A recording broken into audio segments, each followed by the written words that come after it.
राहुल गांधी के द्वारा शुरू किए गए न्याय यात्रा के जमशेदपुर आगमन पर कार्यक्रम की भव्य तैयारी को लेकर कांग्रेसी जुट गए हैं।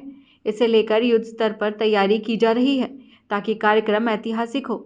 इसी उद्देश्य से जिला अध्यक्ष के नेतृत्व में कांग्रेसियों की एक बैठक आयोजित की गई, जहां कांग्रेस पार्टी के कार्यकर्ताओं द्वारा इस न्याय यात्रा को सफल बनाने के संबंध में चर्चा की गई।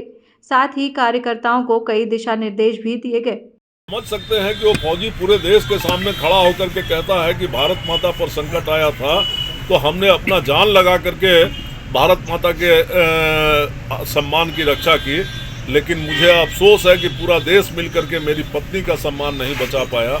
इससे बड़ा शर्म का बात इस देश के लिए कुछ नहीं हो सकता। वैसे लोगों के न्याय के लिए हमारे जो हजारों लाखों करोड़ों बेरोजगार नौजवान हैं, जिस मोहल्ले में देखिए हर घर में आपको बेरोजगार नौजवान मिलेगा, उन नौजवानों की रोजगार की न्याय की बात को लेकर के राहुल जी चल रहे हैं।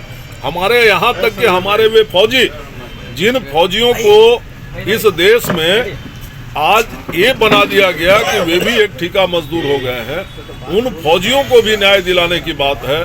हमारे सरकारी संस्थानों को, उपक्रमों को बेचा जा रहा है, उसको रोकथाम करने की बात है। हमारे सरकारी कर्मचारियों को बेदखल किया जा रहा है, उनको अधिकार दिलाने की बात है। और इन सारे बातों की न्याय यात्रा को लेकर के राहुल जी चले हैं और उस न्याय यात्रा का जमशेदपुर गौरवमयी रूप से उपस्थिति दर्ज कराएगा और एक ऐतिहासिक कार्यक्रम जमशेदपुर में होगा और वो कार्यक्रम आने वाले सैकड़ों वर्षों तक याद रखा जाएगा। उसकी तैयारी जिला कांग्रेस कर रही है और बेहतरीन तरीका से हम लोग झारखंड ही नहीं, भारत को एक उदाहरण पेश करेंगे कि हमारा जमशेदपुर भी इस न्याय यात्रा में स्वागत में या उसके तैयारी में किसी तरह से पीछे नहीं। न्यूज़ बैंक के लिए जमशेदपुर से गंगाधर पांडे की रिपोर्ट।